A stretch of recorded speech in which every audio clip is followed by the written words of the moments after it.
نبی کریم صلی اللہ علیہ وسلم نے اسلام کی 5 بنیادیں ذکر فرمائی ہیں۔ آپ علیہ الصلوۃ والسلام نے فرمایا بنی الاسلام علی خمس اشہد ان لا الہ الا اللہ واشہد ان محمدا عبدہ ورسولہ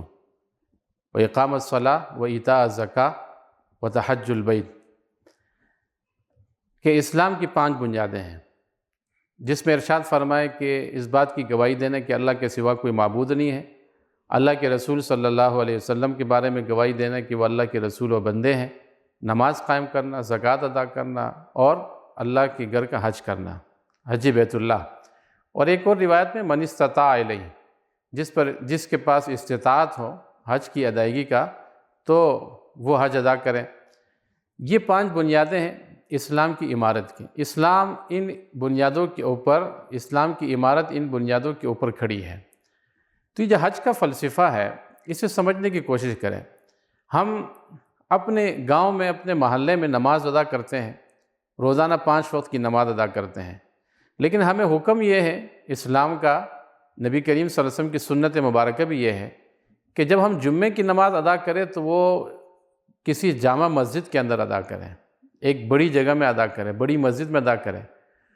تو دیکھنے میں یہ آتا ہے کہ کئی ساری مسجدوں کے لوگ جو ہیں گاؤں دیہاتوں سے یا شہر کے جو لوگ ہیں گلی محلوں میں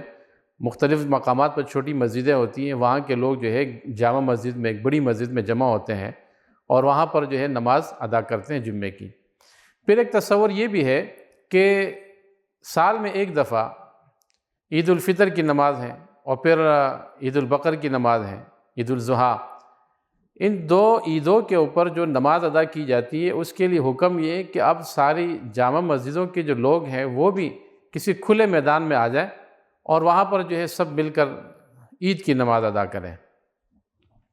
پھر آپ دیکھیے کہ سال میں ایک دفعہ اس بات کا بھی حکم دیا ہے، جسے میں نے یہاں عرض کیا بنی الاسلام علی خمس میں وتحج البیت من استطاع الیہ کی جو روایتیں 2 مختلف مقامات سے آپ کے سامنے ذکر کی۔ حکم یہ کہ حج کے مہینے میں مسلمان جس کے اوپر حج فرض ہے اور وہ استطاعت رکھتا ہے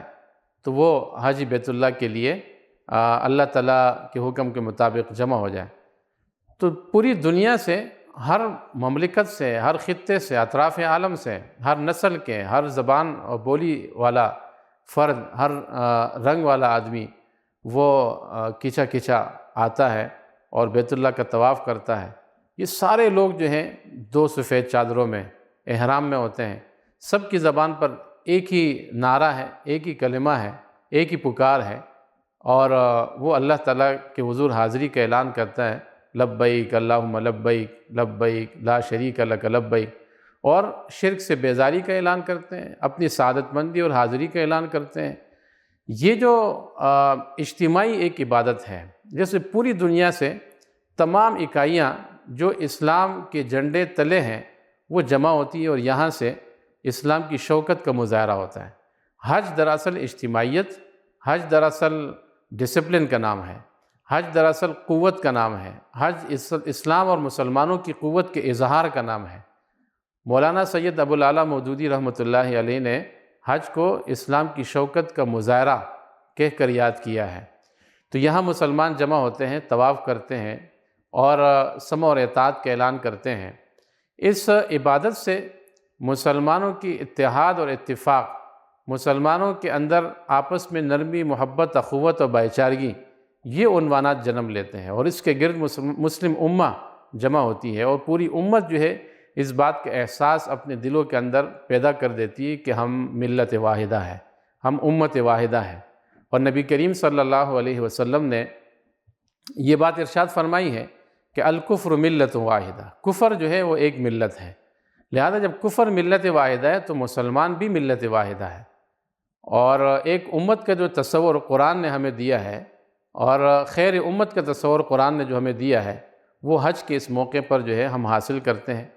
آپ یوں سمجھ لیجیے کہ یہاں سے قوت جنریٹ ہوتی ہے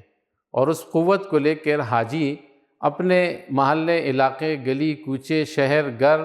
اور ملک واپس جاتا ہے، اور امت مسلمہ کے دیگر لاکھوں کروڑوں اور اربھا جو انسان ہیں، جو آنے والی نسلیں ہیں مسلمانوں کی، ان تک جو ہے اس قوت کو منتقل کرتے ہیں، اتحاد اور اتفاق کو منتقل کرتے ہیں۔